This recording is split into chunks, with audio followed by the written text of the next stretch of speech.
sudah dapat, tetapi kelihatannya sifat kimia, sifat fisika, dan sifat mekanika tidak diberikan. Besok kalau kuliahnya dengan Pak Budi kelihatannya harus diberikan. Oke ya, gitu. Nah, setelah struktur dan anatomi kayu yang dipengaruhi oleh sifat kimia tadi, ada sifat apa lagi yang penting untuk kita pahami? Yaitu ada dua sifat lagi yang ini berkaitan langsung dengan penggunaan kita. Kalau struktur dan anatomi serta sifat kimia tadi itu belum berhubungan langsung, belum berpengaruh langsung dengan penggunaan kita. Tetapi dua sifat berikutnya itu langsung berkaitan dengan implementasi penggunaan kayu, yaitu sifat fisika kayu yang kemarin sudah dipresentasikan oleh teman saudara. Misalnya contohnya berat jenis, kadar air, itu yang paling utama. Sebenarnya ada banyak. Nanti kita bahas di kayu. Nah, kemudian sifat berat jenis itu akan langsung berkaitan dengan penggunaan. Karena apa? Kalau dipakai untuk atap, menggunakan kayu yang konstruksi atap, dipakai kayu yang berat, maka itu akan membebani kerangka bangunan. Beratnya itu sendiri itu akan membebani kerangka bangunan. Sehingga apa? Akan mengurangi daya kemampuan kerangka bangunan itu untuk menopang bangunannya itu sendiri. Oke ya. Jadi untuk menahan goncangan akan turun kekuatannya karena dia sudah sebagian besar digunakan untuk menopang berat kayu konstruksi atapnya itu sendiri. Itu contoh pengaruh berat jenis ke dalam penggunaan kayu. Oh, kalau kadar airnya tinggi, misalnya kayu yang kita gunakan kadar airnya tinggi, nanti dalam penggunaan itu akan menyusut karena mengering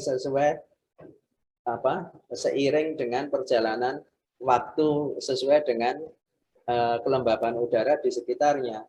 Kalau sudah menyusut, maka sambungan antar kayu itu bisa akan longgar. Jadi tidak rapat lagi, tidak kuat lagi sambungan. Itu adalah kadar air kayu. Itu langsung berkaitan dengan penggunaan. Selain itu juga kalau kayu dengan kadar air tinggi itu dalam proses pengangkutan dari hutan juga akan menjadi membutuhkan biaya yang jauh lebih tinggi daripada kayu-kayu dengan kadar air yang rendah. Ya. Baik. Nah, itu adalah itu adalah sifat yang ketiga. Ini kemarin sudah kita bicarakan sekilas ya. Itu sudah kita bicarakan. Nah, sifat yang terakhir sebagai sifat dasar kayu, sifat terakhir untuk sifat dasar kayu loh ya. Jadi sifat dasar itu ada 4. Kimia, struktur anatomi, fisika, dan yang terakhir adalah sifat mekanika kayu. Oke. Apa itu yang dimaksud dengan sifat mekanika kayu? Mekanika itu dari kata mekanik, yaitu sifat yang berkaitan dengan kekuatan kayu. Baik sebelum digunakan maupun setelah digunakan dalam penggunaannya. Apakah kayu yang kita gunakan itu kuat apa tidak? Oke. Jadi sifat mekanika kayu itu berkaitan dengan kekuatan kayunya itu. Untuk itu, sifat mekanika ini akan punya peran, punya pengaruh yang sangat besar pada saat kayu itu digunakan untuk tujuan apa? Yang butuh kekuatan apabila kayu digunakan untuk apa? Bangunan, Pak. Untuk bangunan, ya. Untuk bangunan, untuk konstruksi. Bangunan apa? Bisa bangunan rumah, ya kan? Bisa bangunan jembatan, bisa bangunan apalagi dermaga, ya kan? Bisa juga menara, ya. Jangan dikira di Jepang itu ada rumah tingkat 3 yang semua terbuat dari kayu. Dan di atasnya itu ada kebunnya. ada pohonnya besar, bayangin. Jadi itulah ingin menunjukkan, maksudnya adalah kita ingin menunjukkan bahwa bagaimana kayu itu kalau konstruksinya tepat, penggunaannya dengan pengetahuan yang memadai, itu bisa menjadi kekuatan yang luar biasa. Sehingga kayu bisa menjadi konstruksi bangunan 3 lantai dan di atasnya itu ada kebunnya dan ada pohon besarnya. Bayangkan. Bayangkan kekuatan kayunya itu sendiri. Oke. Maka dulu pernah kita diskusikan ini suara dari siapa ya? Kok kerutuk-kerutuk? Sebentar.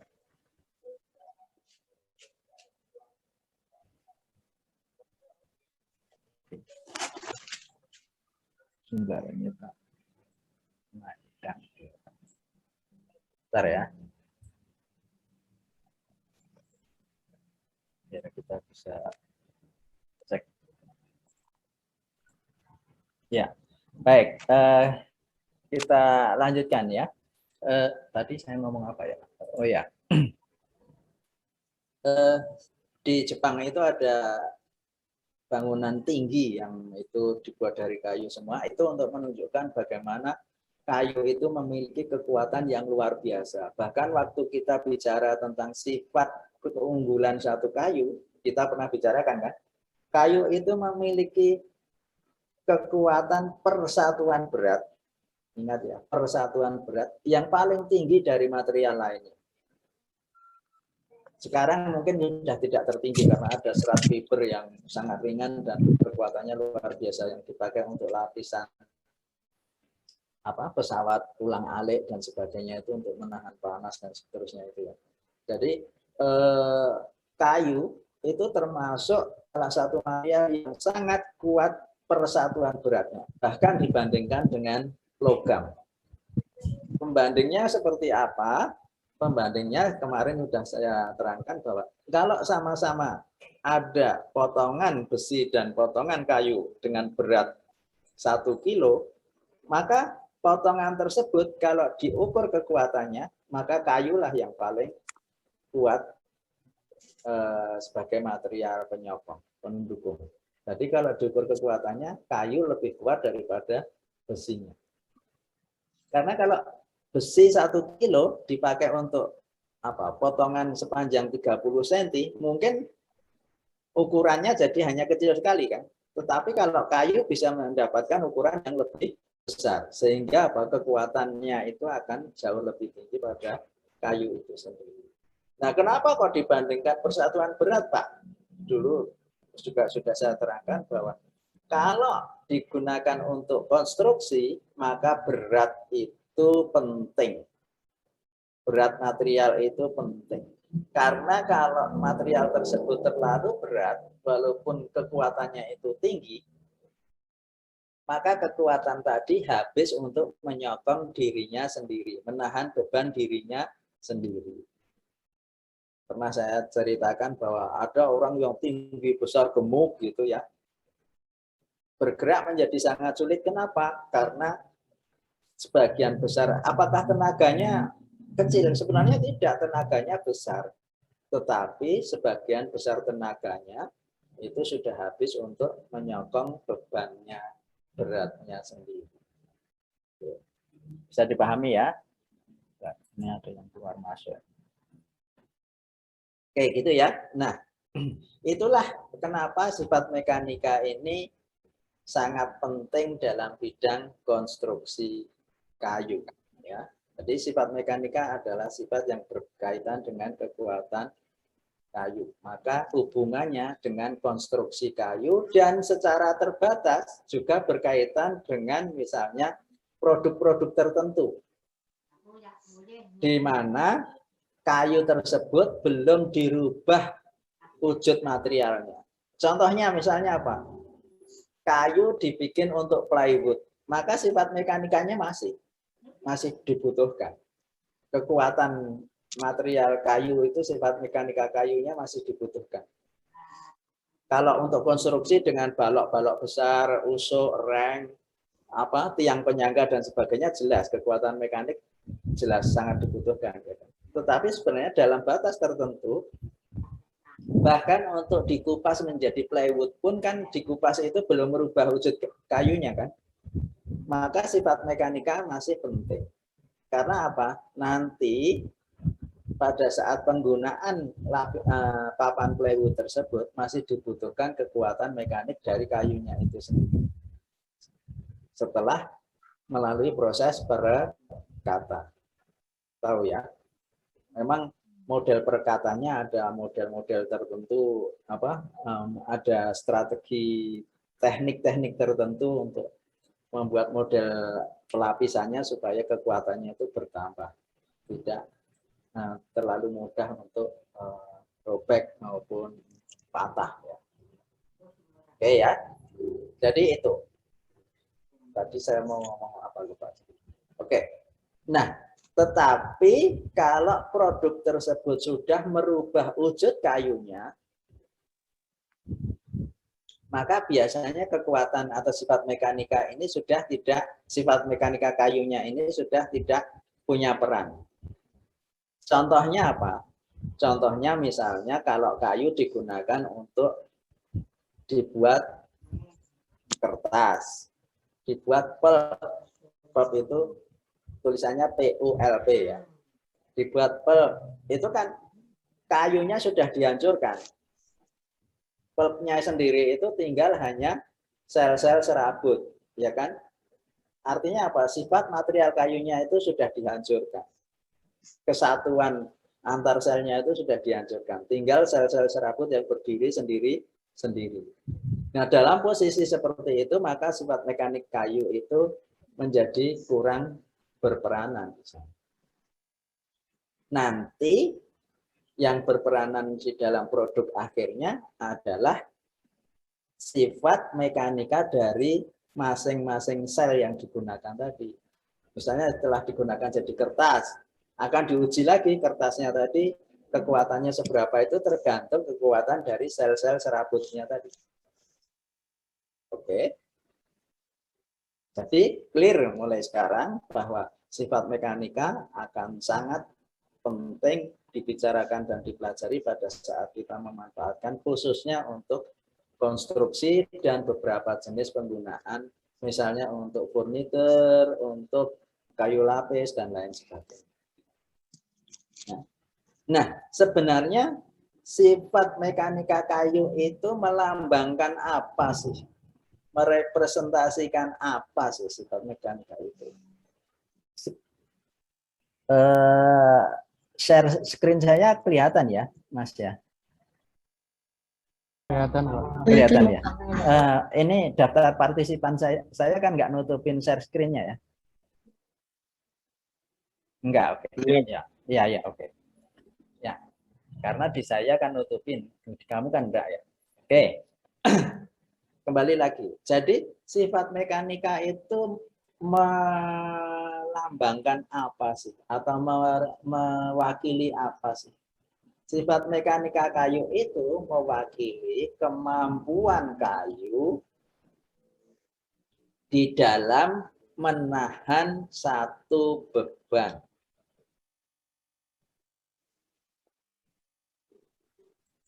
Oke, jadi sifat mekanika kayu itu adalah sifat yang melambangkan kemampuan, besarnya kemampuan kayu di dalam menahan suatu beban. Beban ini dalam bahasa yang lebih ilmiah disebut gaya. Ya. Pernah dengar ya di SMA dulu kan ada gaya. Di fisika itu kan ada perhitungan gaya, resultan gaya, dan seterusnya ya. Ingat ya. Jadi menahan suatu beban itu bahasa mudah saya, yang itu kalau dalam bahasa menahan satu gaya. Gaya yang apa? Gaya yang menekan pada kayu tersebut atau menarik. Ya. Oke. Nah, gambar di bawah ini saya ingin menunjukkan bahwa masing-masing posisi kayu yang dipakai ini dia dikenai fungsi tertentu untuk menahan beban tertentu. Contohnya, ini palang yang menyilang ini dia akan terkena beban lengkung. Karena apa? Dia akan kena beban dari atas misalnya, ya kan? Beban kendaraan, beban orang, beban lain macam-macam. Yang apa? Kalau tidak kuat, maka kayunya itu nanti akan melengkung. Paham ya? Sehingga yang melintang seperti ini dia terkena beban lengkung. Sementara pada tiang-tiang seperti ini, tiang-tiangnya di sini karena kecil-kecil tidak saya tunjukin ya. Ya ini aja yang besar ya. Pada tiang-tiang yang seperti ini, maka dia terkena beban tekanan yang bisa membuat tiang itu patah. Oke, pada arah searah dengan sumbu kayunya. Kalau tadi tegak lurus dengan sumbu baloknya, sumbu kayunya. Oke. Selain itu juga dia menahan beban geseran. Contohnya ini. Ini kan bukan apa? Bukan tiang terus dipotong terus ditumpangi kayu terus disambung tiang lagi enggak ya, tapi hanya di koak. Di koak itu apa? Dipotong sebagian. Sehingga yang menahan beban ke bawah itu hanya sebagian dari tiang ini. Nah, dalam posisi seperti itu dinamakan menahan beban geseran. Jadi kalau tidak kuat, kayu pada bagian yang menopang tadi akan runtuh ke bawah, sementara tiang bagian tiang yang lainnya masih tetap di situ. Oke.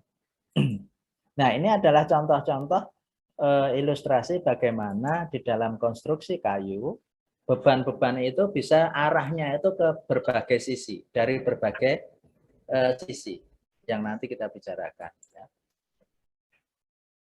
Oke, ya. Jadi bisa tegak lurus dengan sumbu, bisa juga searah dengan sumbu.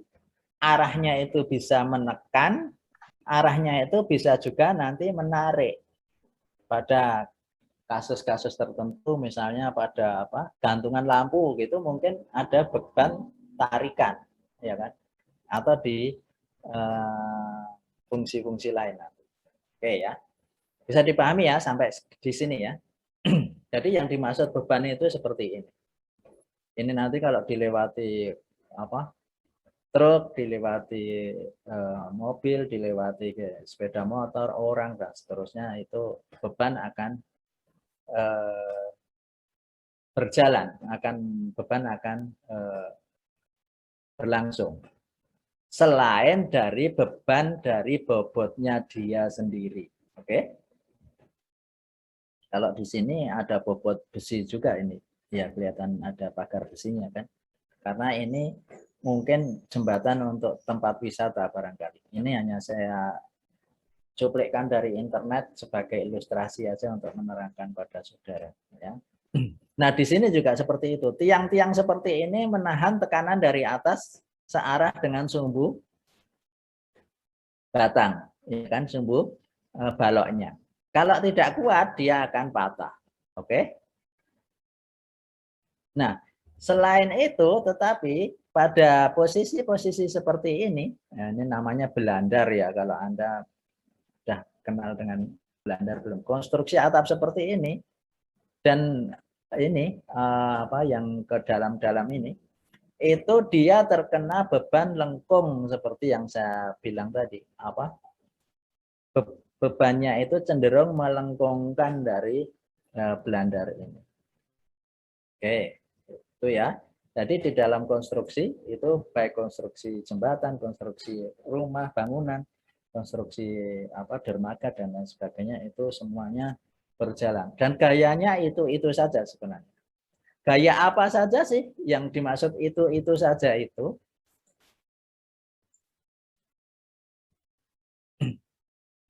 Oke, nanti dulu.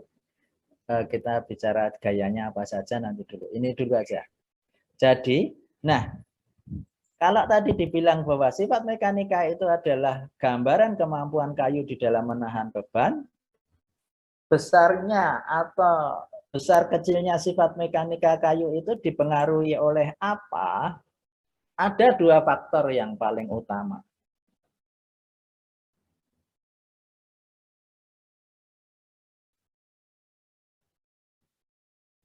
Yaitu yang disebut dengan faktor internal dan faktor eksternal.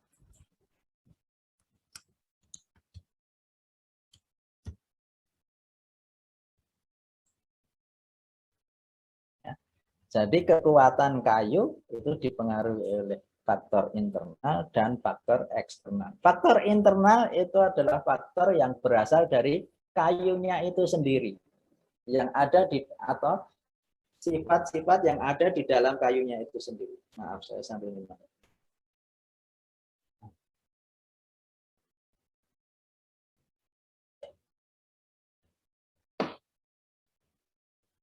Tadi sudah kita terangkan. Jadi sifat-sifat yang internal itu apa saja? Yaitu sifat kimia, keberadaan lignin, selulosa, dan ekstraktif, ya kan?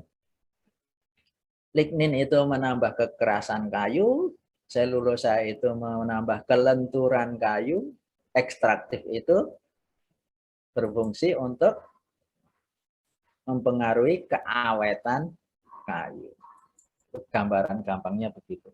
Ya. Sifat kimia itu ada lignin, selulosa, dan ekstraktif. Selulosa itu kadang-kadang dikaitkan dengan hemiselulosa, yaitu kan tetap selulosa juga. Maksudnya itu. Jadi secara kalau ditulis terlalu detail gitu nanti kita sulit untuk mengingat-ingat. Intinya sifat kimia kayu itu hanya ada 3 yang paling utama, yaitu lignin, selulosa, dan ekstraktif. Lignin dan selulosa itu berikatan membentuk kayunya, ekstraktif itu hanya nempel-nempel di dalam kayu. Kan gampang, ekstraktif itu adalah komponen yang hanya nempel saja. Maka dinamakan ekstraktif, dari kata ekstrak. Artinya apa? Bisa diekstrak, bisa diambil dari kayu tanpa merusak kayunya. Oke. Jadi ekstraktif itu dikatakan ekstraktif karena bisa diekstrak tanpa merusak kayunya. Tapi kalau lignin dan selulosa tidak bisa diekstrak karena dia itu berikatan secara kimia membentuk kayu.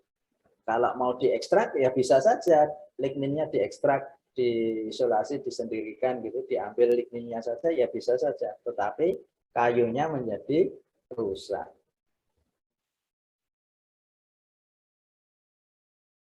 Saya kan dulu pernah bilang ya, kalau ekstraktif itu seperti baju yang nempel ke tubuh kita. Bajunya kita lepaskan, tubuhnya masih utuh sebagai manusia, ya kan. Tapi kalau lignin dan selulosa itu kayak kepala dan badannya manusia. Kalau kepalanya diambil atau badannya diambil, maka bentuk manusianya sudah rusak. Oke. Kalau ekstraktif tidak. Ekstraktif itu dilepas atau Anda pakai sepatu, dilepas sepatunya ya Anda masih manusia secara utuh. Dia menempel itu hanya akan menambah sifat kayunya saja. Sama aja kalau kamu pakai sepatu, oh mbaknya tambah cantik, masnya tambah ganteng, kan gitu kan. Hanya nambah gitu aja. Kalau di kayu apa itu? Oh kalau ada ekstraktifnya kayunya, misalnya loh, misalnya ada kayu tertentu kalau ada ekstraktifnya itu kayunya menjadi awet, ya kan?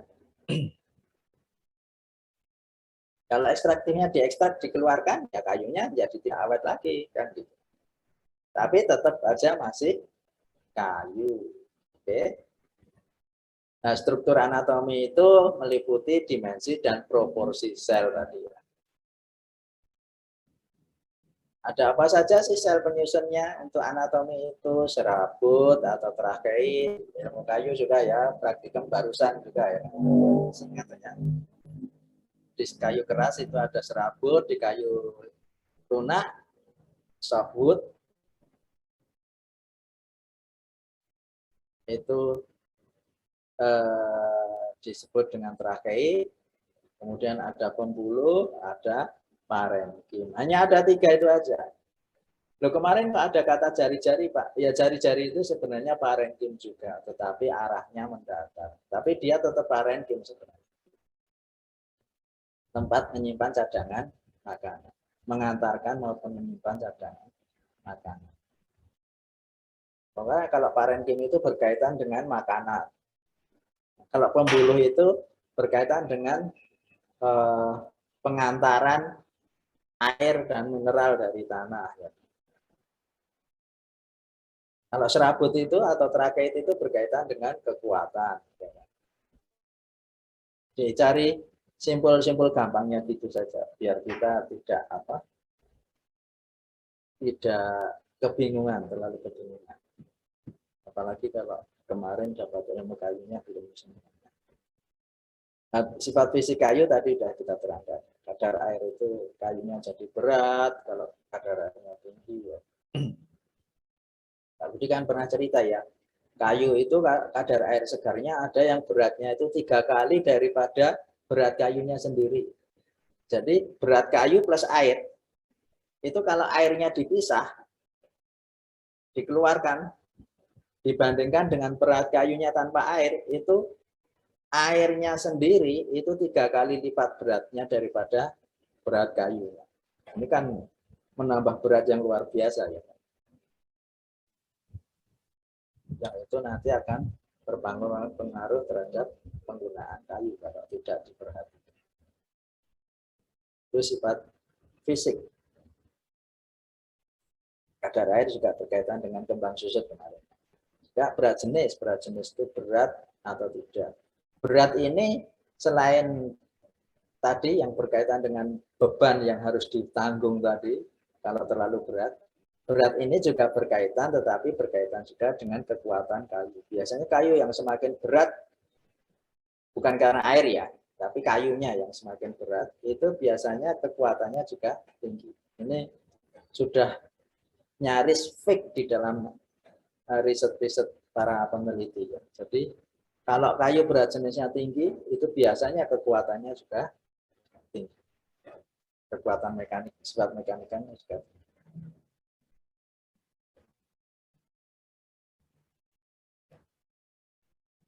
Oke? Ya. Nah, itu adalah faktor internal kayu yang berpengaruh terhadap kekuatan atau sifat mekanika kayu. Nah, selain faktor internal, ada yang dinamakan dengan faktor eksternal, yaitu faktor yang berasal dari luar kayunya itu sendiri. Bukan berasal dari dalam kayu, tetapi faktor yang berasal dari lingkungan atau dari luar kayu.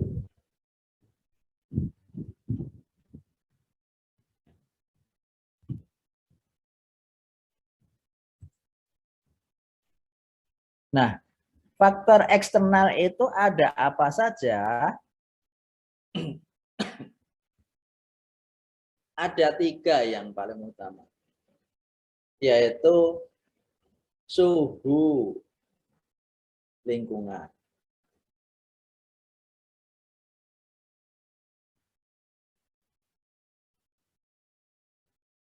yang kedua ini berkaitan dengan suhu, kelembaban.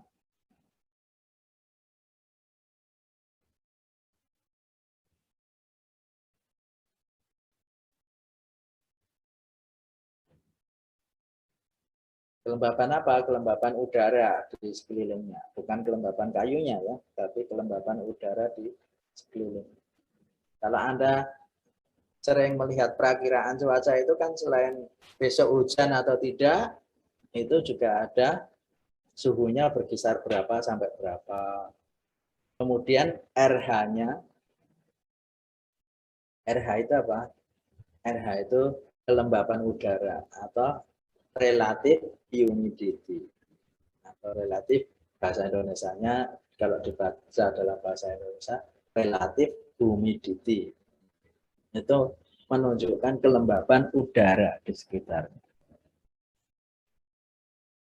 Oke. Jadi dua faktor ini saling berkaitan sebenarnya. Kalau suhunya berubah, biasanya kelembapannya juga akan berubah.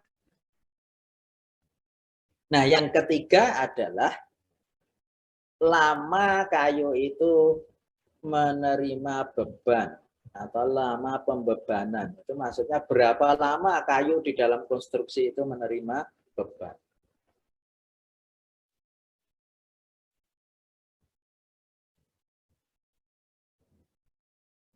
Oke.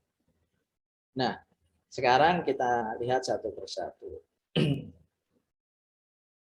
Suhu, bagaimana pengaruh suhu terhadap kekuatan kayu? Biasanya kalau suhu udara di sekitarnya itu tinggi, suhunya itu tinggi, tetapi konsisten, artinya tinggi terus, itu sebenarnya tidak masalah. Tetapi yang berbahaya itu kalau suhunya itu naik turun, atau fluktuatif. Pak, kalau suhu panas bagaimana, Pak? Tidak apa-apa, kecuali kalau dibakar ya. Nah, siapa? Andreas ya? Iya, Pak. Yang dimaksud suhu panas gimana? Maksudnya pengaruhnya kayak gimana, Pak? Kalau suhu panas. Itu termasuk juga, Pak? Iya, iya. Bagaimana pengaruh suhu panas terhadap kayu kan ya? Jadi begini, sebentar ya Mas Andreas, nanti kita sampaikan. Jadi yang paling berpengaruh terhadap kekuatan sebenarnya nanti itu adalah fluktuasi suhu. Tadi sudah saya sampaikan kalau suhunya berubah, kelembapannya biasanya akan berubah, ya kan? Ini saling berkaitan juga. Nah, kalau suhunya berfluktuasi, fluktuasi itu naik turun ya.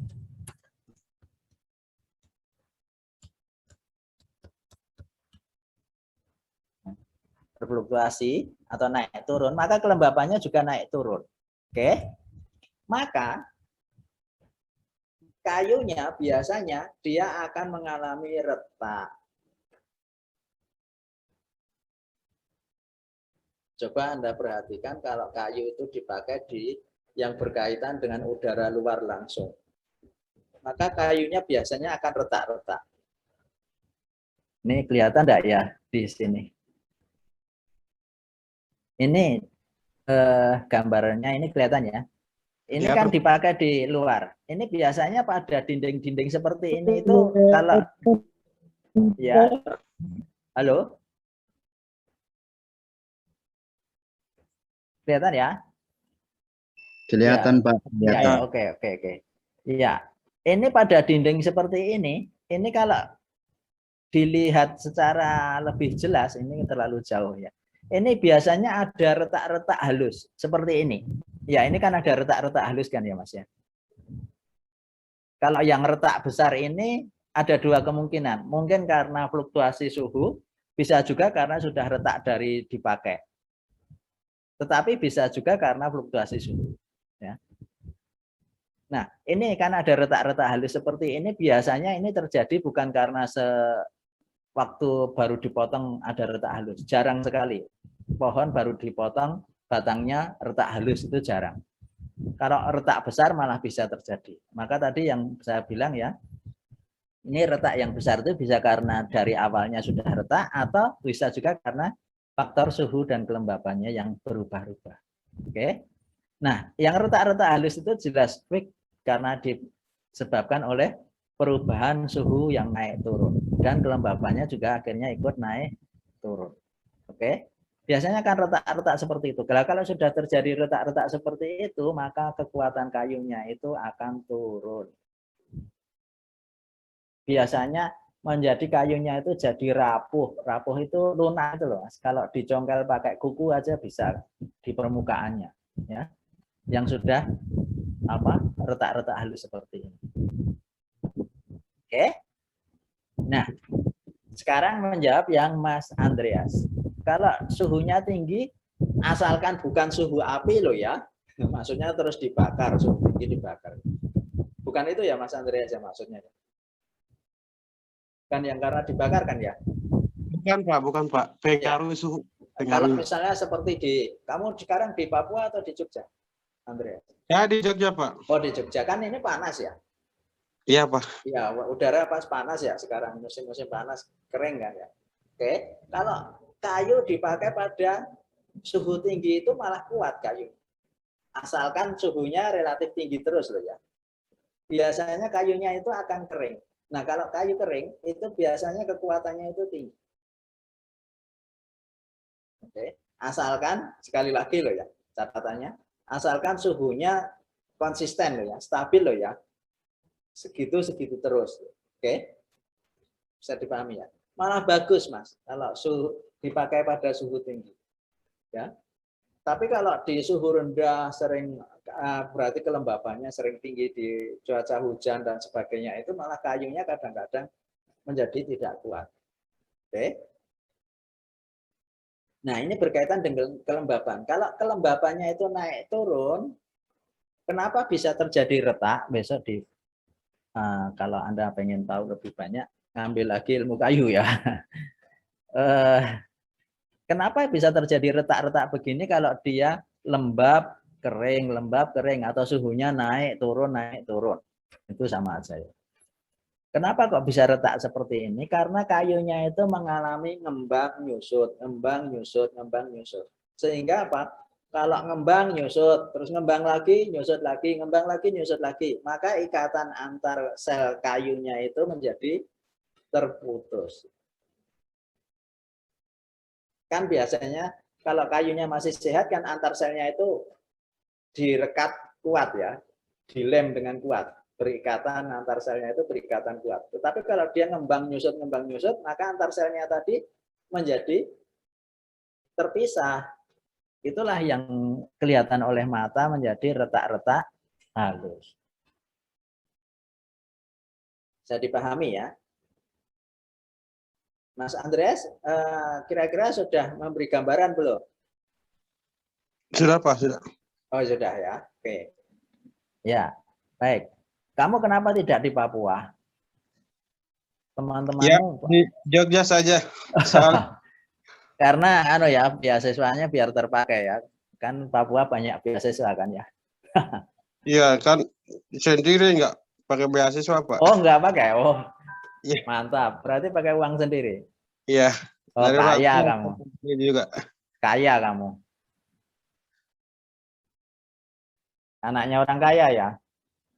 Enggak Pak. Petani kok. Oh petani. Oh kalau petani, tapi petani di sana itu tanah garapannya bisa puluhan hektar di Papua itu. Dan kalau ini teman-temanmu biar tahu, di Papua itu kalau nanam ketela rambat ya, itu ketelanya itu bisa satu ketela 5 kilo lebih ya Mas Andreas ya.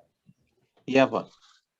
Nah, misalnya ketela pohon itu bisa satu ketelanya bisa 5 kilo lebih. Di Jogja aja ketela dipanen kecil-kecil ya kan. Benar. Kalau di sana besar-besar. Ya makanya karena kesuburannya masih bagus. Maka itu perlu dijaga ya Mas. Benar Pak itu. Iya.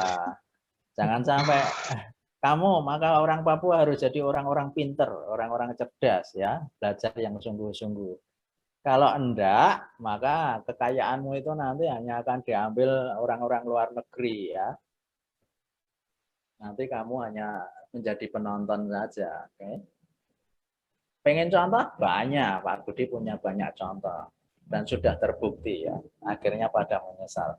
Oke, gitu ya Mas Andreas ya. Jadi suhu dan kelembabannya kalau kering terus gimana Pak? Malah bagus kayunya kalau kering terus. Kalau dipakai pada kelembaban yang tinggi, kayunya itu seringkali menjadi mudah terserang seperti ini. Gambar saya kelihatan ya. Pointer saya kelihatan kan ya nunjuknya. Jadi seringkali nanti mudah terserang oleh jamur perusak atau agen-agen perusak yang lain. Kalau kelembabannya terlalu tinggi. So kalau kayu itu dipakai dalam suhu tinggi dan kering, itu malah bagus. Sesuai pertanyaannya Mas Andreas Brunei tadi. Oke. Maka sebaiknya kayu itu selalu dalam kondisi kering. dipakainya. Kalau mau awet. Ya, itu orang-orang teknologi yang tahu seperti itu. Oke. Nah, satu faktor eksternal yang lain adalah berapa lama dia itu diberi beban. Oke. Kenapa kok berapa lama itu menjadi faktor eksternal yang penting? Karena kayu itu juga mengalami yang dinamakan dengan kelelahan. Tahu ya, kayak manusia ya. Kok ada lelah ya?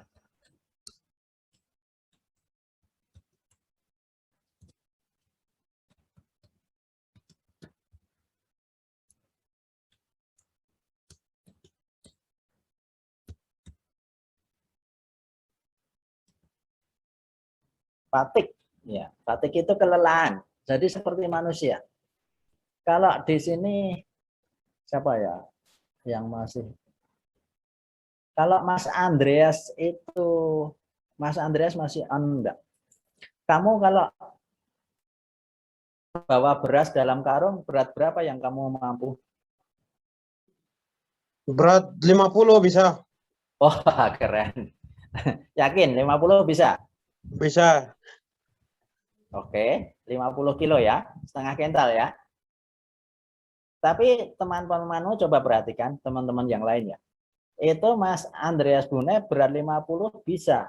Tetapi kan dalam waktu yang terbatas.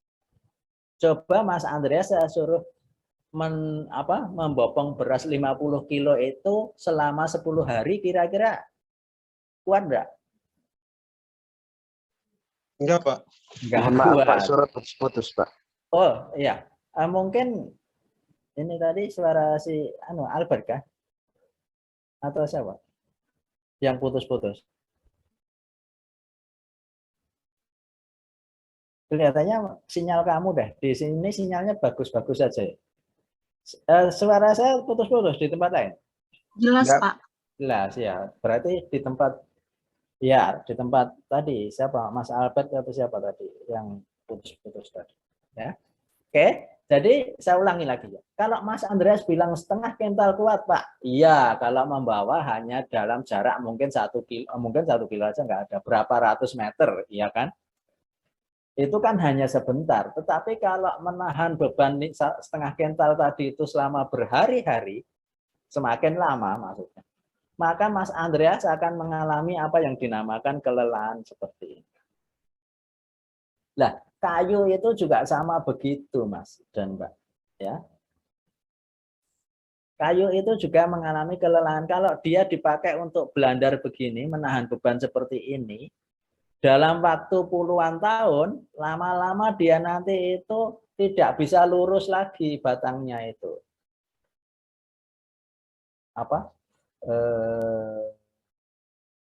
Baloknya itu tidak lurus lagi.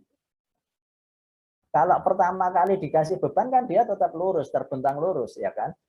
Tetapi kalau dipakai itu selama puluhan tahun, maka yang terkena beban tadi baloknya lama-lama akan melengkung. Oke? Itu menandakan kalau kayu itu sudah mengalami kelelahan. Ya, oke ya. Jadi kalau Mas Andreas tadi mungkin kakinya sudah mulai gemetar, ya kan? Lama-lama lututnya sudah mulai bengkok-bengkok, ya kan? Nah, kayu juga begitu, sama mungkin mulai melengkung.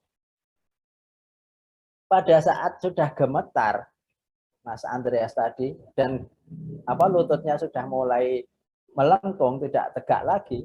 Pada saat berasnya diambil, Mas Andreas bisa tegak lagi enggak? Bisa kan? Bisa, Pak. Kayu juga begitu.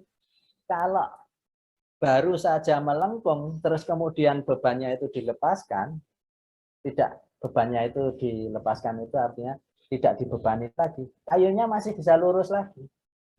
Oke. Tetapi, sekali lagi kalau melengkung tetap dikenai beban terus-menerus, lebih lama lagi, kalau kayu sampai puluhan tahun mungkin, maka nanti lengkungannya itu tidak akan bisa balik lagi. Contohnya Mas Andreas tadi, kalau kakinya sudah mulai melengkung, lututnya gemetar melengkung, diteruskan suruh menahan beban berasnya tadi, lama-lama dia akan ambruk, ya kan? Kalau sudah ambruk, berasnya diambil pun dia udah nggak kuat berdiri kan gitu. Kayu juga begitu. Kalau melengkung lama sekali tetap diberi beban begitu, lama-lama kayunya akan patah. Oke. Kalau sudah patah, jelas tidak mungkin akan bisa lurus lagi. Maka lama pembebanan itu penting. Ya. Ini saya agak kesulitan mencari contoh melengkungnya kayu, tetapi coba perhatikan ini. Ini gelagar yang menjadi ini kan kelihatan nggak lurus kan, Mas? Ya, melengkung kan ya. Ya, itu karena beban yang terlalu berlebih. Sementara penyangganya di sini mungkin tidak dalam posisi yang tepat. Akhirnya apa? Gelagar penyangga ini akhirnya jadi melengkung seperti ini. Kalau dalam waktu yang sudah lama seperti ini, bangunan yang atasnya diambil pun gelagarnya ini tetap akan melengkung seperti ini. Tidak kembali lurus. Tahu ya? Maka konstruksi atap bongkaran rumah lama itu biasanya balok-balok kayunya itu sudah tidak lurus lagi biasanya. Bisa dipahami ya? Kenapa? Karena pembebanannya sudah berlangsung puluhan tahun. Sudah melebihi kekuatan kayu. Oke? Jadi 3 faktor ini, ada faktor lain enggak? Banyak. Kamu bisa cari sendiri, tetapi yang paling penting untuk diingat adalah ini. Halo Pak. Halo, Ya, silakan. Pak. Izin bertanya Pak. Oh iya boleh, Mas Albert. Itu Pak. Sebentar. Mas Albert ya, itu bukan bimbingan skripsi saya. Pak, saya masih sementara cari judul. Oh Pak. iya. Enggak, artinya kan sampai saat ini bukan bimbingan skripsi saya kan ya? Bimbingan skripsi Bapak tapi masih Iya. Enggak, artinya kan belum maju kan? Artinya sampai belum, saat Pak. ini statusnya bukan bimbingan skripsi saya kan ya? Ya Pak, ya. Oke, ya. Ya, oke. Pak, ya, kan gimana? Ada jenis kayu juga Pak yang tanpa dikasih beban. Jadi saat pengeringan itu harus dikasih beban biar lurus terus. Jadi kalau beban terus juga kayu yang nggak dikasih beban, tapi saat kering itu melengkung Pak. Itu kenapa ya Pak ya? Oh iya. Begini.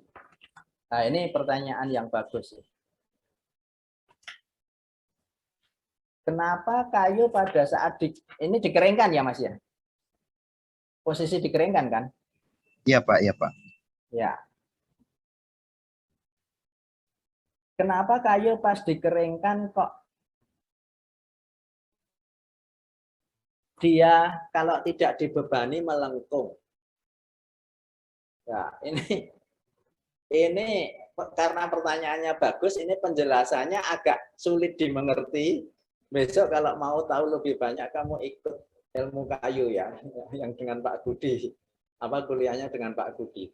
Jadi begini, kalau kayu dikeringkan harus dikasih beban biar tidak melengkung. Kenapa kok kayunya kalau nggak dikasih beban melengkung? Karena kayu itu pada saat dikeringkan kan menyusut. Oke, mana ya? Saya kasih contoh gini aja. Ini saya stop share dulu ya. Saya mau tunjukin ini. Nah.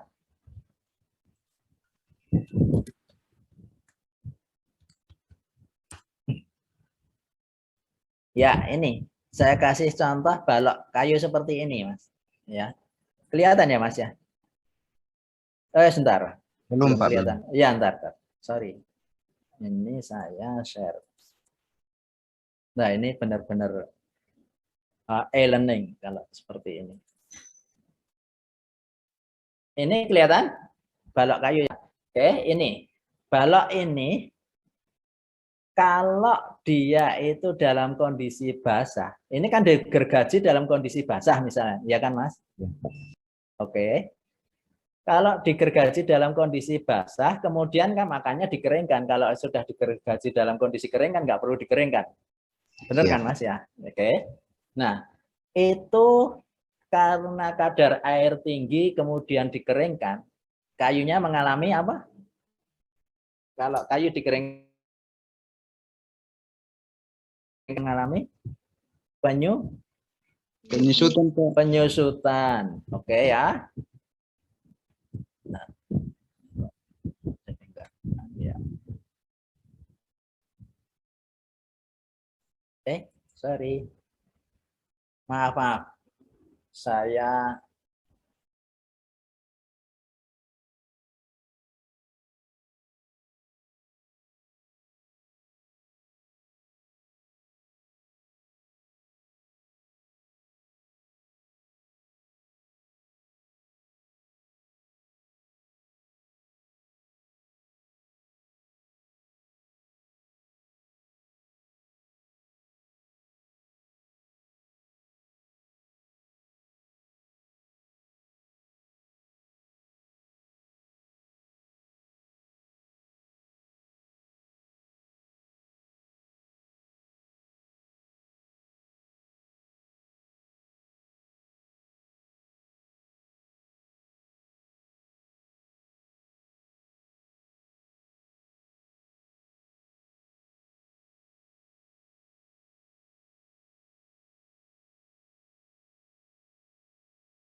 Halo guys, halo.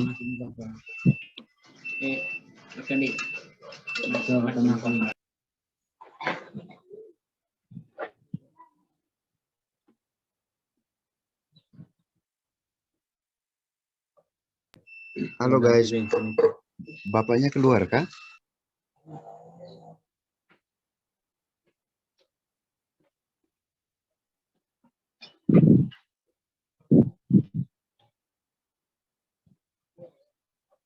Halo, ketua kelas, halo.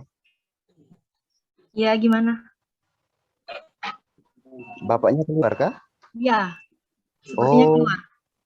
Oh iya, nggak apa-apa, tunggu aja, nggak apa-apa.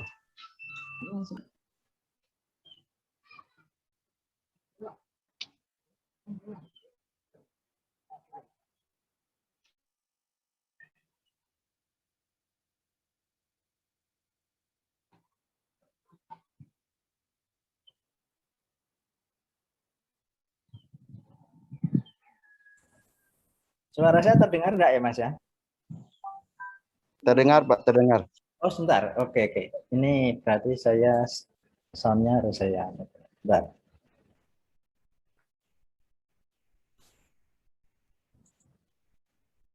Karena tadi maaf, komputer saya ngehang karena keklik yang salah.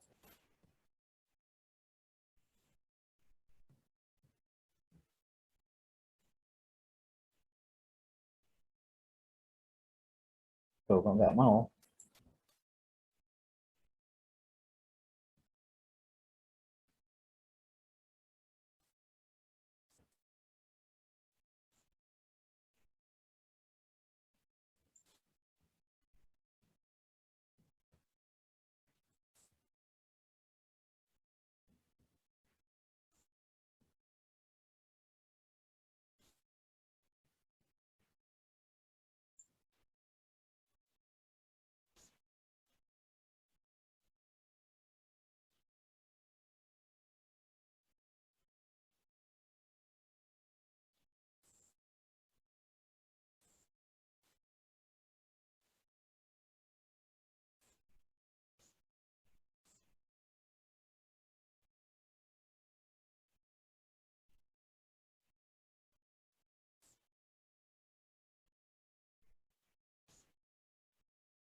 Bentar, ini agak bermasalah saya.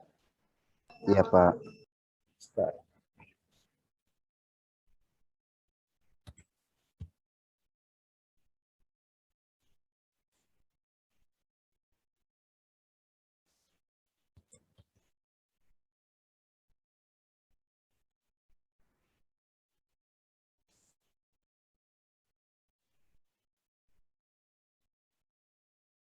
Oke.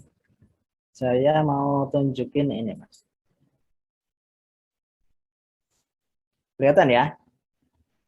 Sudah? Belum, Pak. Ini sudah saya share. Jadi begini, pada saat kayu segar, kayu basah, kemudian dikeringkan, maka dia akan mengalami penyusutan. Tetapi kemarin pada saat sifat fisik kayu sudah saya jelaskan ya. Kembang susut pada arah radial, pada arah longitudinal, pada arah radial itu ke sini ya. Pada arah longitudinal itu ke arah panjangnya ini, atau pada arah tangensial ini ke sini ya. Sorry, ini ke sini. Kalau tadi radialnya ke sini, kelihatan ya pointer saya. Ini ke sini. Itu besarnya penyusutan itu berbeda-beda. Pada bagian yang bawah ini menyusutnya berbeda dengan pada bagian yang atas seperti ini. Oke. Karena misalnya pada bagian yang bawah ini menyusutnya lebih besar daripada bagian yang atas. Karena menyusut kan berarti dimensinya mengecil, ya kan? Semakin pendek kan?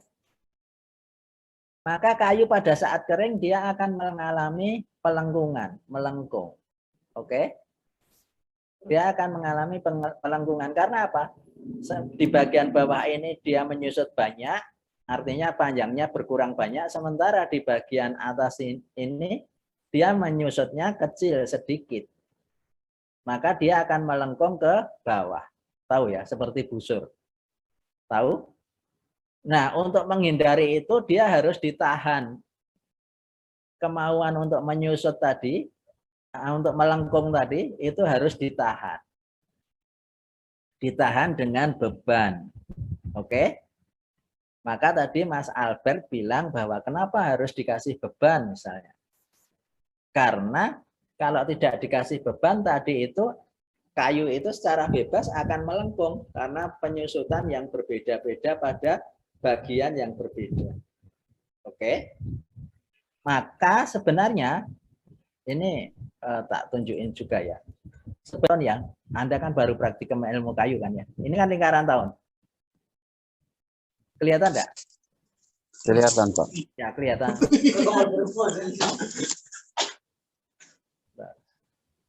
Orang mana bapak satu kali mereka ikut semua itu kau bawa sudiko dibayar beli sama. Oh, enggak mau. Kalau yang tidak tanya atau mau menjelaskan. Game itu ada saya suka dari Jakarta. Oke, kelihatan ya ini. Nah, maka ini saya kasih tahu aja. Sebenarnya penggergajian besok kita bahas penggergajian di teknologi hasil hutan ini. Penggergajian dengan model bentuk seperti ini, arah potongan yang begini ini dengan lingkaran tahun yang miring-miring seperti ini adalah penggergajian yang salah. Orang yang tahu kayu akan tahu betul bahwa ini penggergajian ini salah. Oke? Kalau penggergajiannya salah, kayunya juga akan melengkung seperti tadi. Paham ya? Jadi seharusnya lingkaran tahun itu ya, Pak, harusnya mendatar seperti ini arahnya, bukan miring-miring seperti itu. Ini ya, kan kelihatan miring-miring ya. Harusnya lingkaran tahunnya itu tampak mendatar begini, melengkung tapi arahnya mengikuti bidang potongan ini. Tahu ya? Yang betul itu begitu. Maka kalau kita hanya gergaji ngawur, itu maka kita akan mendapatkan kayu yang tidak bermutu karena nanti mungkin akan melengkung, akan ngolet itu apa ya? Melengkung tetapi arahnya tidak beraturan sehingga kayunya itu bidang potongnya itu menjadi memuntir ya. dan lain sebagainya. Itu adalah kesalahan-kesalahan di dalam teknik pemotongan. Oke ya. Oke, jadi begitu ya Mas Albert ya. Jadi kenapa kok melengkung? Karena kembang susut kayu pada bagian permukaan yang berbeda itu besarnya penyusutan itu berbeda. Itu bisa juga disebabkan oleh kesalahan di dalam penggergajian kayu. Tetapi sebenarnya secara alami memang berbeda memang. Tetapi tidak terlalu tidak terlalu ekstrem kalau penggergajiannya itu benar. Oke ya, itu ya Mas Albert ya. Sudah kira-kira sudah bisa menjelaskan yang ditanyakan tadi atau belum? Sudah Pak. Sudah ya. Ya, baik, terima kasih. Nah, sampai di sini Sudah, ada Pak. pertanyaan? Berarti tadi intinya karena kesalahan pemotongan, Pak. Ya. Mas yang gara-gara melengkung gitu. Iya, ini Mas Bintang ya. Gini, Iya, Mas Bintang. Benar kan Mas Bintang, Pak? iya, Pak. Ya, gini. Sekali lagi, tak ulangi ya pernyataan saya. Biar kamu tidak salah paham. Jadi, kenapa melengkung? Secara alami, kayu pada bagian yang berbeda. Bentar. Ini kelihatan enggak? Kembang susut kayu, tulisannya kembang susut kayu ini kelihatan enggak? Belum, Pak. Yang lain juga enggak lihat? Belum, Pak. Pak. Bentar. Oh, sorry. Ya. Ini kelihatan.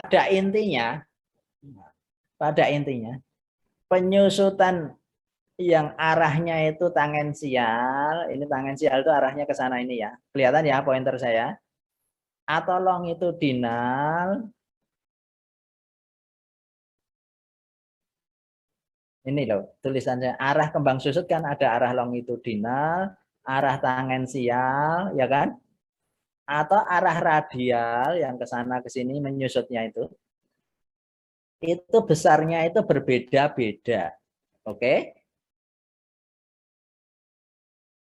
Nah, penyusutan yang berbeda-beda tadi itu menyebabkan kayu mengalami pelengkungan.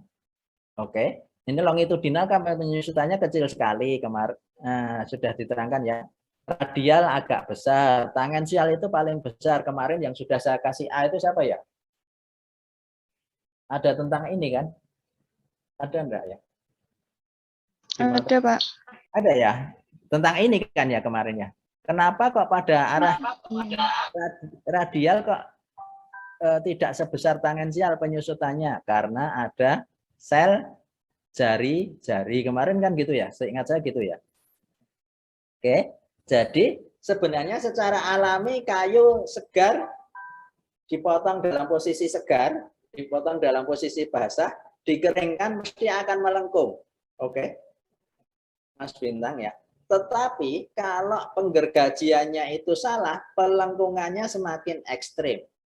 Tahu ya, Mas Bintang ya, biar kamu tidak salah paham ya. Maka sebenarnya menggergaji kayu yang benar itu adalah pada saat baloknya itu, batang pohonnya itu sudah kering. Sudah tidak mengalami penyusutan lagi. Oke, gitu ya Mas Bintang ya. Maka ini sebenarnya juga menjelaskan kenapa di hutan jati sebelum ditebang 2 tahun sebelumnya kayunya, batang pohonnya sudah ditakik, diteres. Pernah dengar ya peneresan hutan jati ya, tanaman jati ya? Ada yang nerangkan belum di mata kuliah ya? Jadi hutan jati itu kalau mau panen 2 tahun sebelumnya pohon-pohon yang mau ditebang itu sudah diteres. Diteres itu apa? Ditakik batangnya, bagian pangkal batangnya itu ditakik. Ditakik itu dibikin apa? Kuaan gitu. Supaya apa? Supaya pohonnya itu mati dulu. Sampai 2 tahun kering baru setelah kering, setelah 2 tahun itu baru ditebang. Kenapa? Biar kita gergajinya menjadi balok-balok itu sudah dalam kondisi kering. Oke, bisa dipahami. Kenapa kok harus kering? Supaya salah satunya kayunya kalau digergaji tidak melengkung. Oke. Tetapi perhatikan seperti yang disampaikan Mas Albert tadi, tapi perhatikan pada saat kayu itu dari batang pohon yang masih basah, masih hidup, ditebang, masih dalam kondisi basah, terus digergaji dirajang, maka biasanya kalau tidak dibebani, mesti balok-baloknya akan melengkung seperti yang dikatakan Mas Albert tadi. Tahu ya? Kalau penggergajiannya salah, tekniknya salah, teknik arah gergajinya salah, pelengkungannya bisa muntir, bisa ekstrim. Paham ya? Itu ya Mas Bintang ya kira-kira ya. Bisa dipahami enggak? Atau masih ada pertanyaan? Iya Pak, makasih Pak. Bisa dipahami belum? Bisa Pak. Oke, Mas Albert sudah jelas ya? Sudah Pak, sudah Pak. Oke, ya. Ya. Aduh kok udah hampir setengah. Pak. Ya. Halo. Halo Pak. Ya, gimana? Iya Pak, untuk apa gergajinya Pak? Oh ya, ini arah gergaji yang benar ya? Itu kalau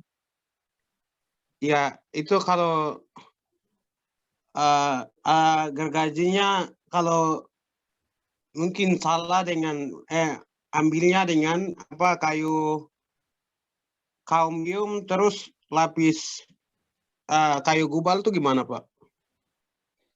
Kalau itu nanti melengkung juga apa? Ya, gimana kalau gergajinya kena kambium dan kayu gubal terus gimana? Mungkin arahnya sebagiannya kayu kambium. Oh iya. Terus sebagiannya kayu gubal. Kayak gitu. Enggak itu apa-apa. Akan pengaruh apa enggak? Ya, enggak apa-apa, enggak masalah. Kayu gubal enggak masalah. Tetapi kayu gubal kalau ikut dijadikan balok itu jadi cacat kayu. Tahu ya maksudnya. Tapi kalau dalam kaitannya dengan kembang susut enggak masalah. Tahu ya Mas Andreas ya.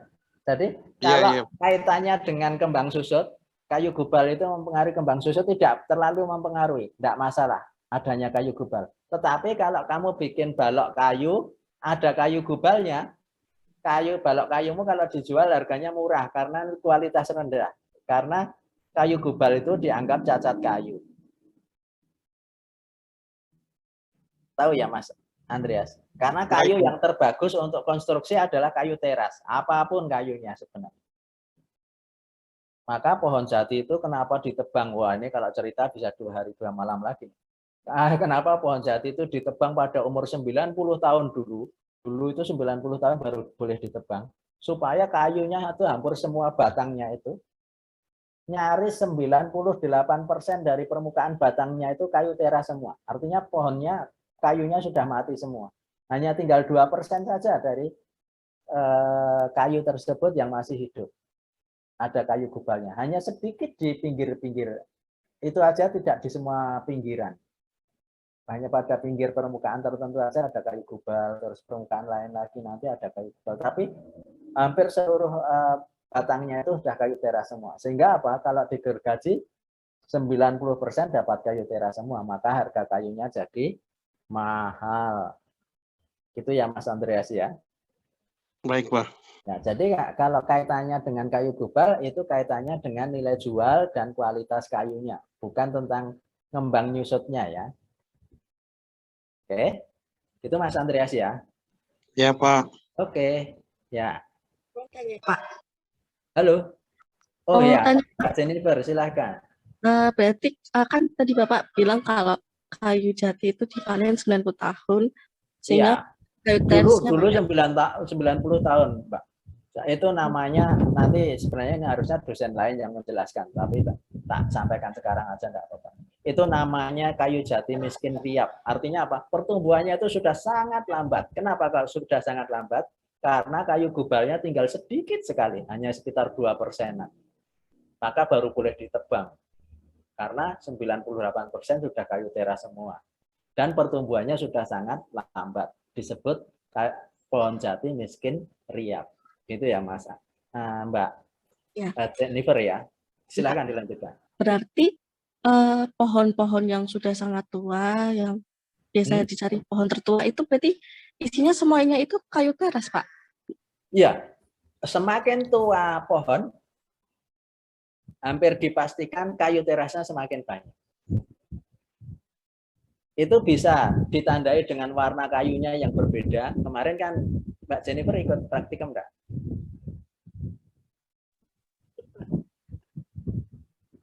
Ikut enggak?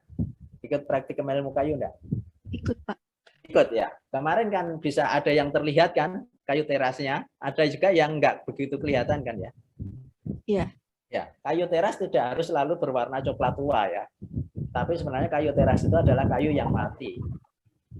Kayu yang sudah mati, parenkimnya sudah mati. Kalau mau tahu yang sebenarnya. Jadi kayu teras itu bukan kayu yang berwarna gelap. Tidak semua kayu terasnya itu berwarna gelap sebenarnya. Ya, oke ya. Banyak yang kita nggak paham kan ya. Oke, jadi begitu ya. Jadi kalau berarti pada pohon-pohon yang sudah berumur tua itu hampir semuanya kayu teras. Iya, semakin gini. Semakin intinya begini, semakin tua pohonnya, kayu terasnya biasanya semakin banyak. Porsi kayu terasnya semakin banyak. Tetapi kapan pada umur 90 tahun apakah semua pohon 98% sudah kayu teras semua? Belum tentu. Oke. Tergantung jenis pohonnya. Tuanya jenis pohon kan beda-beda, ya kan? Ada orang juga begitu kan. Ada yang umur 60 sudah kelihatan tua sekali. Ada yang umur 70 masih segar-segar saja, ya kan? Pohon juga sama seperti itu. Oke. Jadi penuaan pohon tergantung spesiesnya, tergantung jenisnya. Dia itu akan umur berapa supaya hampir semuanya kayu teras? Kalau pohon jati umur 90 tahun, oke. Tapi pohon yang lain mungkin umurnya tidak sampai 90 tahun. Mahoni mungkin tidak sampai 90 tahun. Tapi ada juga yang ratusan tahun, oke? Bisa dipahami ya Mbak Jennifer belum? Bisa Pak. Halo Pak. Ya, oke. Halo Pak. Ya, silakan. Ya Pak, maaf mau tanya lagi boleh nggak Pak? Oh boleh ya boleh. Silakan. Ya, Pak, kalau misalnya kan kayu jati itu kan semakin tua, ya. Kayu terasnya semakin ini kan Pak. Kalau kayu ini Pak, ampupuk eukaliptus Pak. Eukaliptus? Itu kan semakin tua Pak, semakin tua ada yang bagian tengahnya itu Pak, bagian kayu terasnya itu busuk Pak. Sampai iya, ada iya. Gerowong, berlubang gitu. Iya Pak. Itu kenapa Pak sampai seperti itu Pak? Ya, ini Mas Albert pertanyaan mahasiswa S2. Jadi begini, wah ini terlalu sulit enggak? Pak Gede siap menjelasin sebenarnya, tapi ini terlalu sulit ditangkap enggak ya?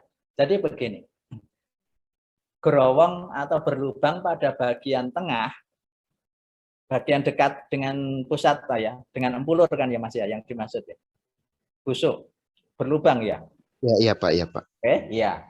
Berlubang pada bagian tengah itu tidak selalu hanya pada kayu eukaliptus.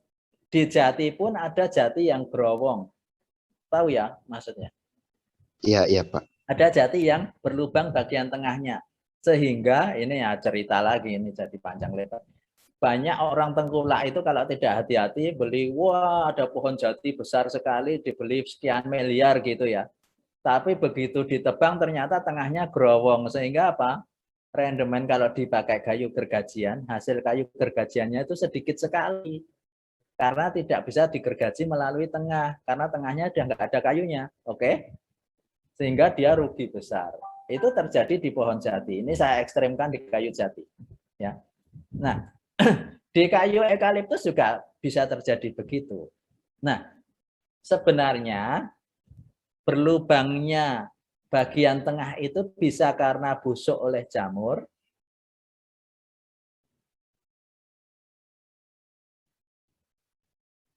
terutama kalau busuk oleh jamur itu pada pohon-pohon yang cepat tumbuh seperti eukaliptus, jabon gitu ya. Tetapi bisa juga dimakan rayap. Kalau di kayu jati itu dimakan rayap.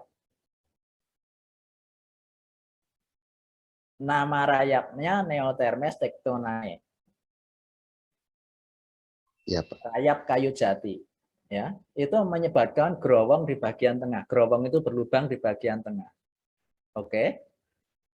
Nah, kenapa kok bagian tengah yang berlubang ya? Bukan bagian pertengahan antara pusat dengan kulit misalnya. Karena sebenarnya semua kayu pada dekat dengan empulurnya, dekat dengan pusatnya, itu kayunya itu lunak, Mas. Jadi jangan dibayangin kalau kemarin kan untuk anak S1 kan bagian kayu teras itu bagiannya sudah gelap, keras gitu kan ya, berwarna gelap, keras gitu. Berarti semakin ke tengah semakin keras dong kan gitu kan logikanya ya. Padahal untuk S2, untuk mahasiswa S2 ada penjelasan yang lebih lanjut. Pada jarak tertentu mulai dari titik empulur, titik pusat, itu kayunya itu kayu yang cenderung lunak. Lunak, kembang susutnya besar, tidak awet, dan seterusnya. Itu dinamakan kayu juvenil atau kayu muda. Yang itu rentan terhadap kebusukan, rentan terhadap growong berlubang tadi. Dimakan rayap dan seterusnya. Itu namanya, mesti kamu saya yakin belum pernah dengar, kayu juvenil. Pernah dengar belum? Ada yang pernah dengar? Belum, Pak. Belum kan? Nah, ini karena sebenarnya ini untuk mahasiswa S2. Ya. Atau kamu besok setelah lulus dari Intan S2 saja ya.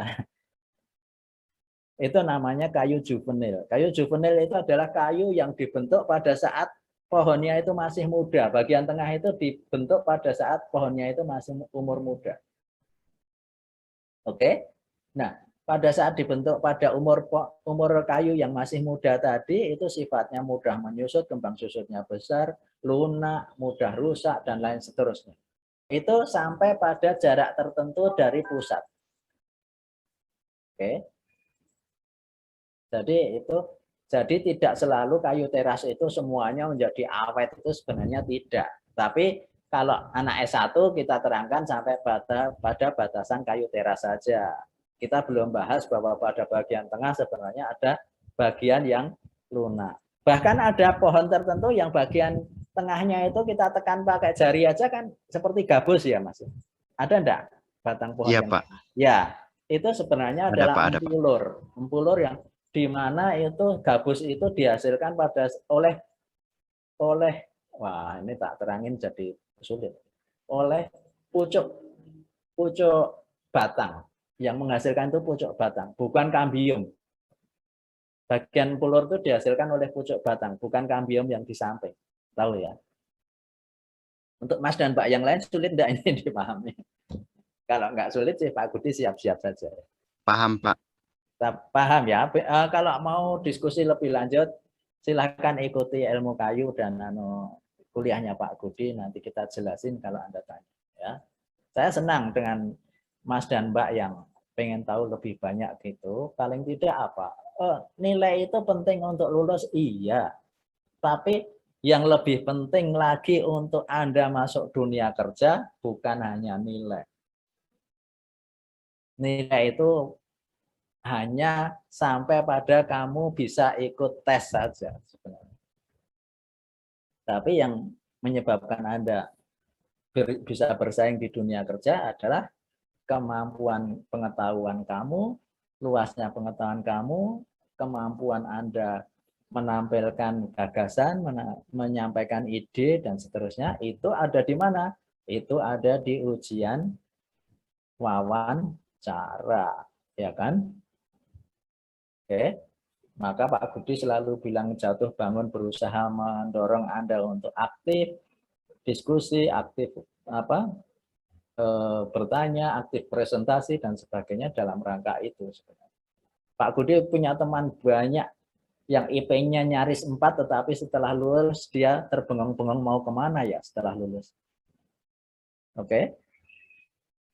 Dia kalah cepat dapat kerja dibandingkan teman-teman saya yang IP-nya 2,75, 2,8, bahkan ada yang 2,6. Kenapa? Karena pengalaman atau kapasitas yang dihasilkan dari tempat-tempat lain itu yang akan sangat menentukan. Apakah IP tidak penting-penting, tetapi kalau itu menjadi satu-satunya andalan kamu, bersiaplah kita untuk dada-dada ya. Karena sekarang IP itu hanya sebatas sampai pada kita bisa masuk untuk bersaing. Oke ya. Jadi IP harus didukung kapasitas kamu dengan keterampilan menyampaikan gagasan, berdiskusi. Kalau diajak wawancara itu kan mengetes. Kalau diajak ngobrol gini nyambung enggak ya? Kalau diajak ngomongin isu tentang ini nyambung enggak ya? Misalnya gitu. Nah itu tidak ada teorinya, itu harus dipraktek. Gitu ya Mas Albert ya. Oke. Aduh, ada pertanyaan lagi?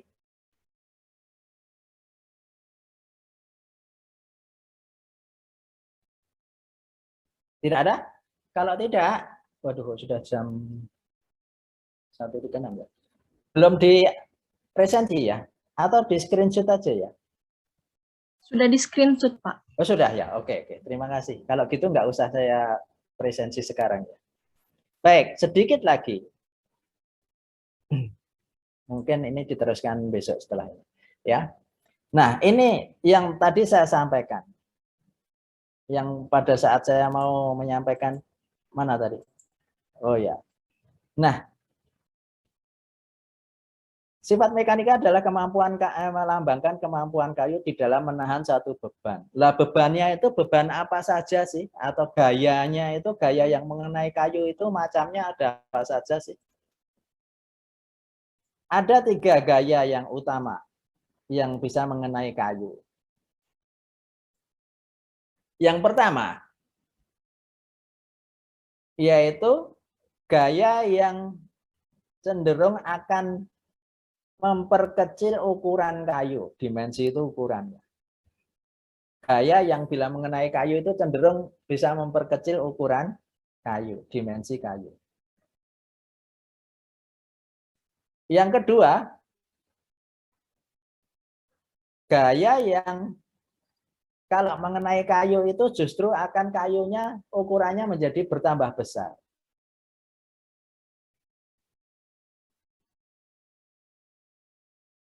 Oke.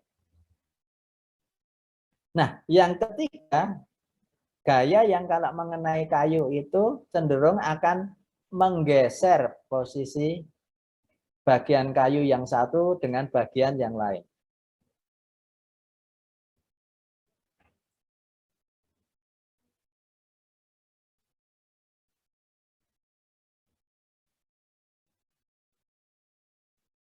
Oke, suara saya masih jelas ya? Jelas, Pak. Ya, oke. Jadi ada 3 gaya yang mengenai kayu itu, ada yang cenderung memperkecil ukuran kayu, bisa memperbesar ukuran kayu maupun menggeser posisi kayu. Menggeser posisi kayu itu gini nih, Mbak.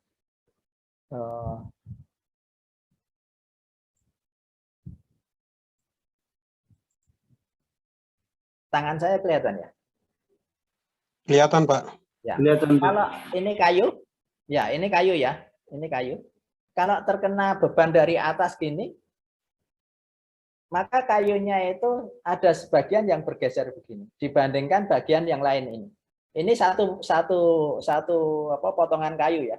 Itu kalau terkena gaya menyebabkan kayunya itu pada bagian tertentu bergeser begini. Kelihatan ya? Itulah gaya yang menggeser dimensi kayu. Kalau memperbesar tadi, dari kecil begini, dia ditarik, jadi memanjang. Oke. Kalau yang memperkecil, misalnya dia ditekan dengan kuat, maka dia tadinya ukurannya misalnya 10 cm, kena tekanan gitu, cenderung akan berkurang dari 10 cm. Ukuran apa? Bidangnya itu, permukaan bidangnya. Oke, bisa dipahami ya. Nah, untuk mengukur kekuatan kayu tadi, itu biasanya dilakukan pengujian. Ada beberapa tes pengujian. Menurut ini biasanya menurut ASTM.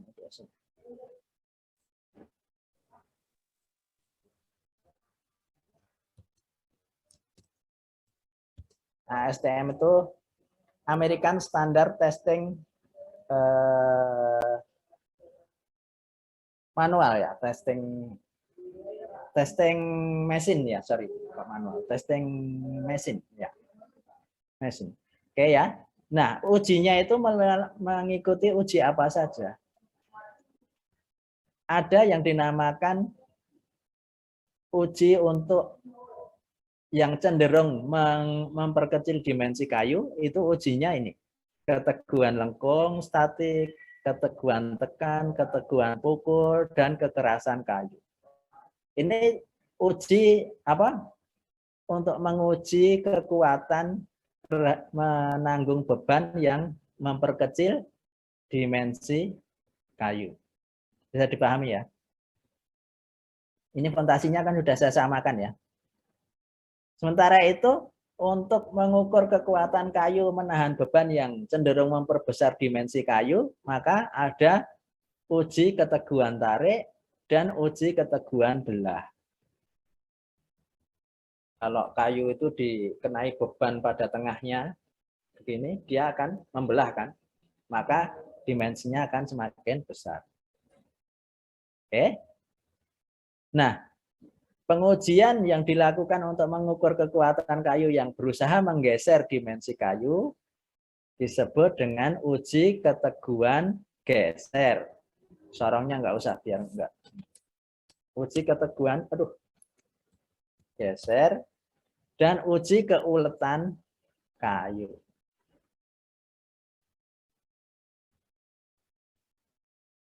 Oke? Jelas ya? Jadi untuk menguji kekuatan menghadapi gaya yang pertama ini, yang warnanya biru ini.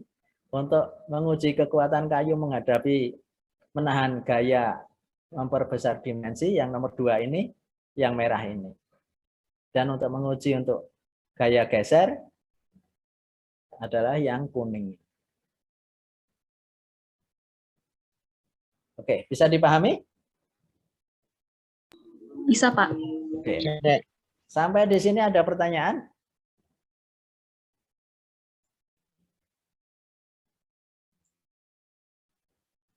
Ada? Tidak ada? Kalau tidak ada, saya pikir cukup sekian, tapi saya screenshot. Izin. Oh ya, silakan, Mbak. Saya screenshot ya. Ini Pak, saya boleh bertanya tentang praktikum ilmu kayu yang kemarin? Oh ya, gimana? Ini Pak. Sebenarnya bukan mata kuliahnya ya, tapi enggak apa-apa. Ya, Pak. Silakan. Ini Pak, kan di satu kayu itu ada 3 gambar. Transversal, tangential, dan radial.